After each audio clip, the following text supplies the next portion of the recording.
নমস্কার, ওম শান্তি, জয় শ্রীকৃষ্ণ, রাধে রাধে।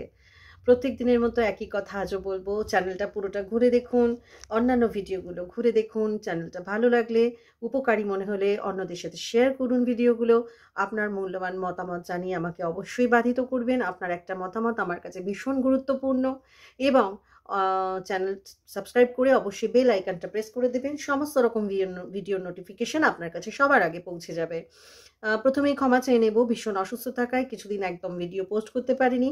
নিশ্চয়ই আমার ইউটিউব ফ্যামিলির সবাই আমার পাশে থাকবেন, পাশে আছেন আশা করি। আপনাদের শুভকামনাতেই ফিরে আসার চেষ্টা। যদিও সমস্যা এখনও আছে গলায় এবং কানে, তবুও গলা অনেক ক্লিয়ার হওয়াতে আজ ভিডিও পোস্ট করছি। পুরো ভিডিওটা দেখবেন, স্কিপ করবেন না এবং আপনার মতামত অবশ্যই জানাবেন। আজকে যে টপিকটা নিয়ে এসেছি প্রথমেই সেটার কথা বলবো, যে আপনার যেটা ডিসকমফোর্ট মনে হচ্ছে নিজের লাইফে, তো সেটা কিন্তু অন্যের স্বপ্ন হতে পারে। দেখুন, আমরা না ভীষণ সামান্য সামান্য ব্যাপারে ডিস্টার্ব হয়ে যাই, যে আমার লাইফে এটা নেই, আমার লাইফে ওটা নেই, ভাই জীবনটা পুরো শেষ হয়ে যাচ্ছে, ভাই এটা আমার জীবনটা এভাবেই শেষ হয়ে গেল। তো এই সমস্যাগুলো ভীষণভাবে এখন বর্তমান সময় সবার মধ্যে দেখা যাচ্ছে। আসলে আমাদের দৃষ্টিভঙ্গির অভাব। হ্যাঁ, আমাদের দৃষ্টিভঙ্গির সমস্যাই এটার সবচেয়ে বড় কারণ। যে কথা আমি একই কথা বারবার বলি প্রত্যেক ভিডিওতে, প্রত্যেক লাইভে, যে আমার দৃষ্টিভঙ্গি বদলানো উচিত। যখনই লাইফে আপনার এরকম সমস্যা হবে, ধরুন কারোর সঙ্গে ব্রেকআপ হয়েছে, বন্ধুত্ব হতে পারে, রিলেশনশিপ হতে পারে, আপনার হাজব্যান্ড ওয়াইফের প্রবলেম হতে পারে, বাবা মায়ের সাথে প্রবলেম হতে পারে, চাকরি নিয়ে সমস্যা, ব্যবসা নিয়ে সমস্যা, বাড়ি থেকে একা থাকেন, দূরে থাকেন, একাকিত্বে ভুগছেন, এরকম যে কোনো রকম সমস্যায় আমরা কি করি, নিজেকে আরো গুটিয়ে ফেলি। নিজেকে বন্ধু বান্ধব পরিবার পরিজনের সঙ্গে মিশি না, তাদের সাথে নিজের সমস্যা শেয়ার করি না, এবং করলেও ভুল লোকের সাথে করি। তার জন্য কি হয়, আমাদের এই সমস্যাগুলো উত্তরোত্তর বাড়তে থাকে এবং আমাদের অবচেতন মনে কোথাও ভীষণভাবে বাসা করে ফেলে, এবং নিজের প্রতি একটা কনফিডেন্সের অভাব থেকে আমরা ক্রমশ ডিপ্রেশন বা হতাশার দিকে নিজেকে ঠেলে দিই, নিজেরই অজান্তে। বা বুঝতে পেরেও সচেতন হতে চেষ্টা করি না, ভাবতে চেষ্টা করি না যে ঠিক কি আমার করা উচিত, বা খুঁজে নেওয়ার চেষ্টা করি না। আজ সেটা নিয়ে কথা বলবো, যে প্রথমেই এরকম সিচুয়েশনে যদি আপনি থেকে থাকেন, প্রথমেই ভাবুন যে আপনার কাছে যেটা লাইফের বড় সমস্যা, ভীষণ গরম, এসিটা চালাতে পারছি না, ভীষণ গরম, বাড়ির বাইরে বেরিয়ে কাজ করতে ইচ্ছে করছে না, ভীষণ গরম লাগছে, আমার ঠান্ডা জল পাচ্ছি না, বা আমার লাইফে কিছুই নেই, একটা ভালো চাকরিও নেই, বা আমার লাইফে একটা রিলেশনশিপ ঠিক নেই, এই রকম ভাবনা চিন্তা যখনই আসবে, তখনই একটু নিজেকে সময় দিন। হ্যাঁ, একদম ঠিক শুনেছেন, সর্বক্ষণ অপরের ওপর থাকবেন না, অপরের দিকে চেয়ে থাকবেন না। একটু নিজেকে সময় দিন, নিজের চারপাশটা একটু রাস্তায় একা চলাচল করে দেখুন যে আপনার থেকেও কত সমস্যায় মানুষ জর্জরিত। আপনার লাইফে কি আছে, কতটা আছে সেটা সম্পর্কে একটু ভাবতে শিখুন। সেটার একটা তালিকা বানান। দেখবেন নিমেষে আপনার সমস্যাগুলো আপনার কাছে খুব ছোট মনে হচ্ছে, খুব কম মনে হচ্ছে। আমরা এই কাজটাই করি না বলেই এই সমস্যা থেকে উঠতে পারি না। বা আরেকটা জিনিসও বলা যায়, যে নিজের সমস্যাকে আমরা ভীষণ অ্যাডভার্টাইজ করি, আমরা ভীষণ সামনে দেখাই, সবার সামনে তুলে ধরি, যেটা একদম উচিত না।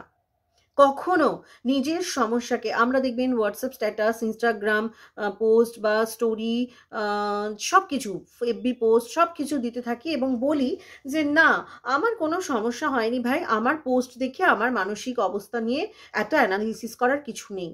কিন্তু আসলেই এটা, আপনি কি মানসিক অবস্থায় আছেন সেটা আপনার পোস্ট দেখেই বোঝা যায়, যেটা আমার ক্ষেত্রেও এক, আপনার ক্ষেত্রেও এক।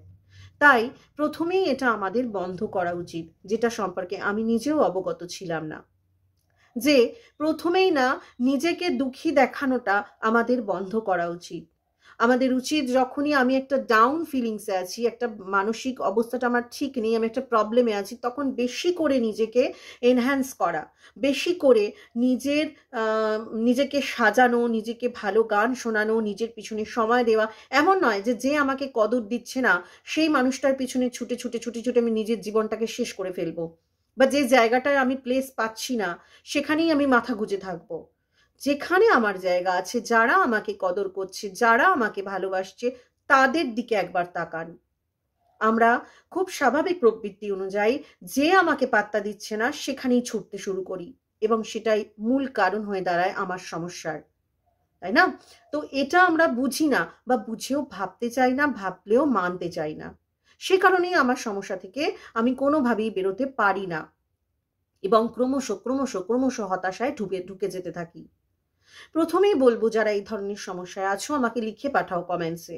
আমি তাদের প্রত্যেকের সমস্যার সমাধানের চেষ্টা করব অ্যাজ আ কাউন্সিলর। যেহেতু আমি কাউন্সিলিংয়ের কাজ করি, আমি জিনিসগুলো শিখি, তাই নিশ্চয়ই আমি সহযোগিতার হাত বাড়িয়ে দিতে চাইবো, এবং এই সোশ্যাল প্ল্যাটফর্মের মাধ্যমেই বাড়িয়ে দিতে চাইবো।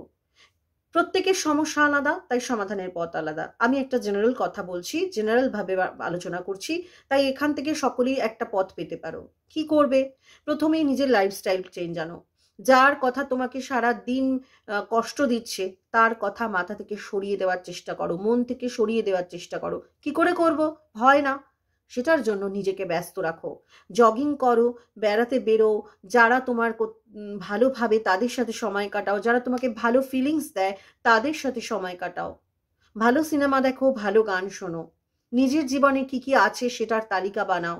তোমার কাছে প্রাইমারি নিডগুলো সমস্ত কিছু আছে, যেটা অন্যের কাছে স্বপ্ন। যে মানুষটা রাস্তার ধারে থাকে তারও পরিবার আছে, তার বাচ্চাকে রুটি কাপড় খাওয়ার এগুলো দিতেও তার দিনগত পাপক্ষয় হয়ে যায়।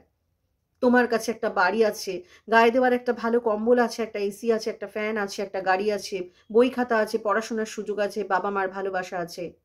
এগুলো অনেকের কাছেই থাকে না। এগুলো ভাবতে শেখো। নিজের থেকে যখনই খারাপ সিচুয়েশনের মানুষকে দেখবে, কমপ্লিকেটেড সিচুয়েশনের মানুষকে দেখবে, তখনই তোমার নিজের সমস্যাগুলো অনেক ছোট মনে হতে থাকবে।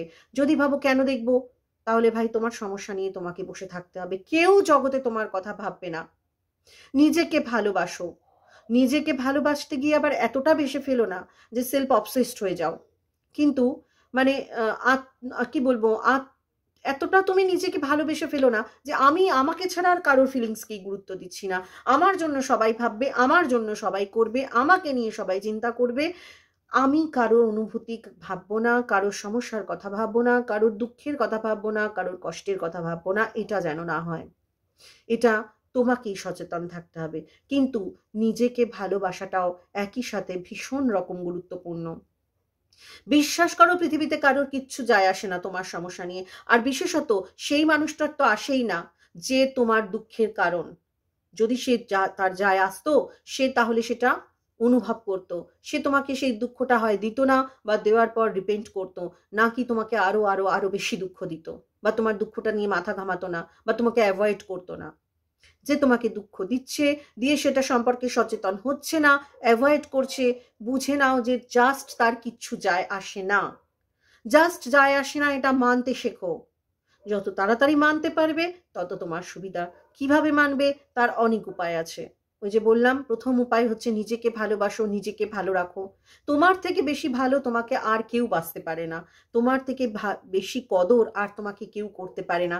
এটা মাথায় রাখা ভীষণ জরুরি। নিজেকে তুমি যতটা চেনো, নিজেকে তুমি যতটা জানো, সেটার মধ্যে আনন্দ খুঁজে নিতে চেষ্টা করো। এমন নয় যে লোকে, আমি একটা ফেসবুক পোস্ট দিলাম বা একটা ইনস্টা পোস্ট দিলাম, আমাকে কজন সেখানে হাজার লোক লাইক করলো, কজন কমেন্টস করলো, কেউ নেগেটিভ কমেন্টস করে দিল, আমি ডাউন হয়ে গেলাম।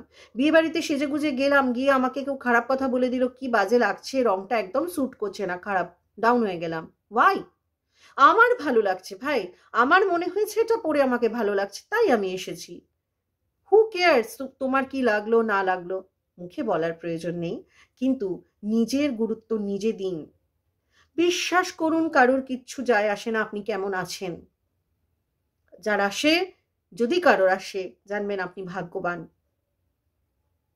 তাই নিজের ভাবনাকে গুরুত্ব দিন, নিজেকে নিজে গুরুত্ব দিতে শিখুন।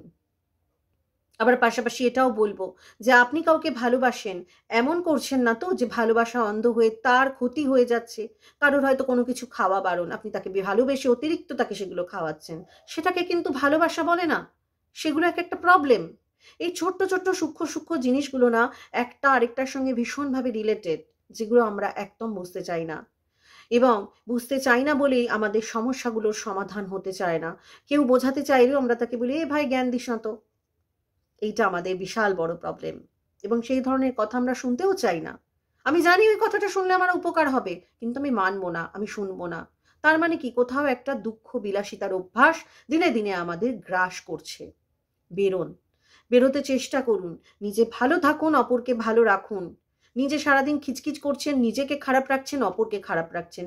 রাস্তাঘাটে মানুষকে ইরিটেট করছেন, নিজে ইরিটেট হচ্ছেন। বন্ধ করুন। ভালো থাকুন, ভালো কথা বলুন, ভালো গান শুনুন, অল্প হোক সামান্য হোক ভালো খাবার খান। ভালো মানে ফাস্টফুড নয়, যেটুকু খাবেন তৃপ্তি করে খান, যেটুকু ঘুমাবেন তৃপ্তি করে ঘুমান। সেই তৃপ্তিটা আপনাকেই খুঁজে নিতে হবে, আর কেউ সেটা খুঁজে দেবে না। সবাই অস্থির, চারিপাশে ভীষণ রকম অস্থির, কেন সেটা বোঝার কোনো চেষ্টা নেই। ভাবুন, ভাবতে আপনাকেই হবে, কারণটা আপনাকেই খুঁজে বের করতে হবে। যদি না পারেন, যদি সহযোগিতা চান, আমাকে অবশ্যই এই ভিডিওতে কমেন্টস করে জানান। কমেন্ট করুন আমাকে, আমি অবশ্যই আপনাদের জন্য সেশন আনার চেষ্টা করব। আমার ইচ্ছা আছে খুব দ্রুত মেডিটেশন সেশন আনার, যেখানে আমি আপনাদের সাথে যোগাযোগ করব, পার্সোনালি আপনাদের মেডিটেশন শেখাবো, আপনাদের সমস্যার কথা শুনবো, কিভাবে সেগুলো সমস্ত জানানো হবে। যদি আপনারা ইন্টারেস্টেড হন, কমেন্ট করে জানান, এবং সেটা সম্পূর্ণ ফ্রিতে, প্রথমেই বলে দিই, প্রথমে ফ্রিতেই করা হবে। তারপর যদি কেউ ইন্টারেস্টেড থাকেন ফার্দার আমার সাথে জুড়ে থাকতে, সেটা পরের প্রসঙ্গ। অবশ্যই আমাকে কমেন্ট করুন, আপনি কি সমস্যায় আছেন জানান। যদি ব্যক্তিগতভাবে জানাতে চান, তাহলে অবশ্যই আমার সেশনে যোগদানের কথা জানান। ইন্টারেস্ট থাকলে সমস্যার সমাধান নিশ্চয়ই আমি চেষ্টা করব। এবং যা বললাম অবশ্যই শুনুন, ভাবুন এবং অপরকে শেয়ার করুন। আপনার একটা শেয়ার কে জানে কার একটু উপকার করে। আজকাল মানুষকে প্রয়োজন, কিন্তু আমরা গ্যাজেটের মধ্যে মানুষের খুঁজতে চেষ্টা করছি। সবাই ভাবছি ফোন, গ্যাজেট এগুলো আমাকে একটা মানুষের অপূর্ণতাটা পূরণ করে দেবে, যেটা হয় না, যেটা হয় না। এবং এই কারণেই আমরা একাকিত্বে ভুগছি, প্রত্যেকে আমরা একাকিত্বে ভুগছি। এটা বোঝার চেষ্টা করুন। বাইরে বেরোন, আকাশ দেখুন, প্রকৃতি দেখুন, নদীর ধারে যান, বাইরে একা হাঁটতে বেরোন। মোবাইলটা হাত থেকে একটু সরিয়ে রাখুন, দেখলেও ভালো কিছু দেখুন। আজ এ পর্যন্তই। সবাই ভালো থাকবেন, ভালো রাখবেন। নমস্কার।